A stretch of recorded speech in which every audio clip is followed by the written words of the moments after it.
तीन दामाद की सास पार्ट 2। अब तक आपने सुना कि कावेरी जी अपनी तीनों बेटियों ईशा, मोहिनी और सुहाना की शादी तीन घर जमाई लड़कों के साथ करवा देती है। उन्हें लगता है कि ये लड़के शायद घर का कामकाज संभाल लेंगे, लेकिन उनके तीनों घर जमाई बहुत आलसी थे। वो नौकरी भी नहीं करते थे और बाहर का काम भी नहीं। कावेरी जी ने अपनी बेटियों से कहा कि वो प्रेगनेंसी का बहाना बनाकर अपने पतियों को सबक सिखाए। अब सुनिए आगे। मम्मी, आपने जैसा कहा था हमने वैसा ही किया, लेकिन देखिए ना, विवेक का हाल तो वैसा का वैसा ही है। घर में ना सुबह का नाश्ता बनता है और ना खाना। नौकरी पर जाने की बात करूं तो खाने को दौड़ते हैं मुझे। हाँ मम्मी, मैंने भी सुमित को कितनी बार कहा कि अगर नौकरी नहीं करनी तो कोई छोटी सी दुकान ही खोल लो। घर का खर्चा कैसे चलेगा?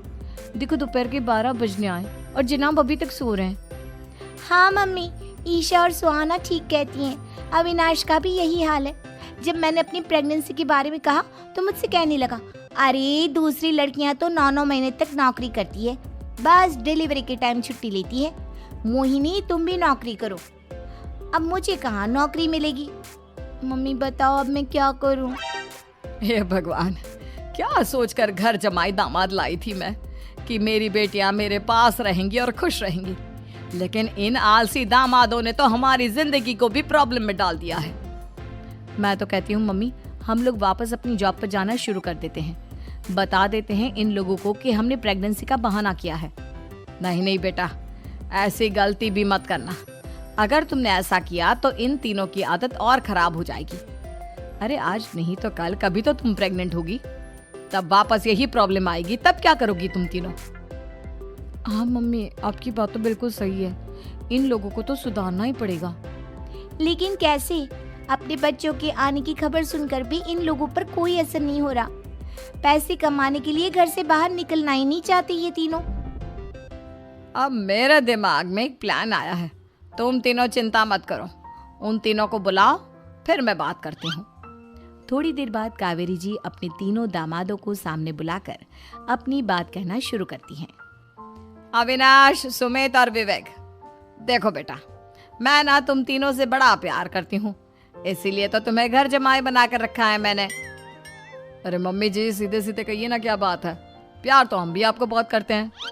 अरे मम्मी जी, आपकी इज्जत भी बहुत करते हैं। अरे भाई, आपके जैसी सास और कमाने वाली बीवी सबको मिलती है क्या? हाँ मम्मी, विवेक और सुमित ठीक कह रहे हैं। आपकी बेटी से शादी करके मेरी तो जिंदगी ही अच्छी हो गई है। जानती हूँ मैं, और ये भी जानती हूँ कि तुम तीनों अपने अपनी बीवियों से बहुत प्यार करते हो।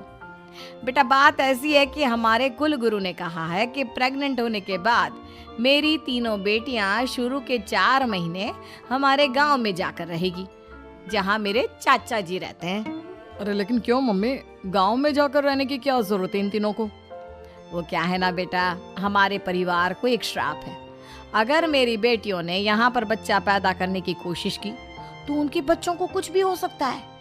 इसलिए अब से लेकर 4 महीने पूरे होने तक इन्हें गांव वाले घर में रहना पड़ेगा। हाँ तो इसमें प्रॉब्लम क्या है मम्मी जी? हम भी वहाँ जाकर रहेंगे, पिकनिक मनाएंगे। अरे भाई, बीवी जहाँ हम भी वहाँ। हाँ यार, आइडिया तो बहुत अच्छा है। शहर की जिंदगी में रह रहकर परेशान हो चुके हैं, अब कुछ दिन गांव में बिताएंगे। तुम लोग समझने की कोशिश क्यों नहीं करते? तुम में से कोई भी वहां नहीं जा सकता, और मैं यहाँ रहूंगी ना तुम तीनों के साथ। 4 महीने की तो बात है, उसके बाद ये तीनों ही लौट कर आ जाएंगी। ठीक है मम्मी जी, अब हमारे बच्चों का सवाल है तो ये तो करना ही पड़ेगा। कावेरी अपनी तीनों बेटियों को कुछ दिन के लिए घर से बाहर कहीं दूसरे शहर में रहने के लिए भेज देती है। कुछ दिनों के बाद, अरे मम्मी जी, बहुत दिन से पिज्जा नहीं खाया, मंगवाइए ना। क्या बताऊं बेटा, पहले तो बेटियां खर्चा दे देती थी क्योंकि उनकी नौकरी थी, लेकिन अब तो मेरे पास पैसे ही नहीं बचे। थोड़े बहुत पैसे हैं जो बच्चों की डिलीवरी में काम आएंगे। लेकिन मम्मी जी, आपकी बेटियों को वापस आने में तो अभी बहुत वक्त बाकी है। वही सोच सोच कर परेशान हो रही हूँ। सोच रही हूँ कल से दूध भी बंद करवा देती हूँ। अब दूध वाले को देने के लिए पैसे भी तो नहीं है ना। अरे नहीं नहीं मम्मी जी, अगर दूध भी बंद करवा दोगी तो मुझे चाय कहाँ से मिलेगी? और चाय के बिना मैं तो मर ही जाऊंगा। क्या करूं बेटा, इसके अलावा हमारे पास कोई ऑप्शन नहीं है। मेरे पास पैसे ही नहीं बचे। इस तरह कावेरी जी धीरे धीरे अपने तीनों दामादों को पैसे देना बंद कर देती हैं और घर में खाने पीने की चीजें लाना भी बंद कर देती है। अब वो तीनों बुरी तरह से परेशान होने लगे थे और इसलिए एक दिन तीनों प्लान करके घर से बाहर निकलते हैं और बाजार में जाने के बाद यार अच्छा खाना खाए हुए कितने दिन हो गए, पता नहीं कब अच्छा खाना मिलेगा। हमारी बीवियों के जाने के बाद तो हमारी हालत भिखारियों जैसी हो गई है यार। कुछ भी हो, मुझे तो आज पिज्जा खाना ही खाना है। जेब में 1 रुपया नहीं और पिज्जा खाएगा, कहाँ से आएंगे पैसे? अरे देख वहाँ सामने बोर्ड पर क्या लिखा हुआ है, कंप्यूटर पर काम करने के लिए एक आदमी की आवश्यकता है। भाई मैं तो जा रहा हूँ, काम करूँगा और शाम तक पैसे लाकर आराम से पिज्ज़ा खाऊंगा। जा जा, तुझे कोई काम नहीं देने वाला, हम तो घर जा रहे हैं। चल भाई सुमित। सुमित और अविनाश वहाँ से चले जाते हैं और विवेक उस कंप्यूटर शॉप पर सारा दिन काम करके 5,000 रुपये कमा कर घर लौट कर आता है और अपने खाने के लिए अच्छी अच्छी चीज़ें भी लेकर आता है। ये देखकर विवेक और सुमित के दिल में भी कुछ पैसे कमाने की इच्छा जागती है। अरे सुबह सुबह कहाँ चल दी है तुम? मम्मी जी एक बहुत अच्छी जगह मिली है, कंप्यूटर पर काम करने के 5,000 मिले थे कल मुझे। अगर रोज़ काम करूँगा तो पूरे 40,000 की तनख्वाह। अरे वाह, ये तो बहुत अच्छी बात है दामाद जी, आपको जाना ही चाहिए। सुमित और अविनाश विवेक को इस तरह तरक्की करते देखकर परेशान हो जाते हैं और वो दोनों भी काम की तलाश में निकल पड़ते हैं। धीरे धीरे उन दोनों को भी काम मिल जाता है। अब कावेरी के तीनों दामाद छोटी मोटी नौकरी करके अच्छा पैसा कमाने लगे थे। एक दिन कावेरी उन्हें अपने पास बुलाती है।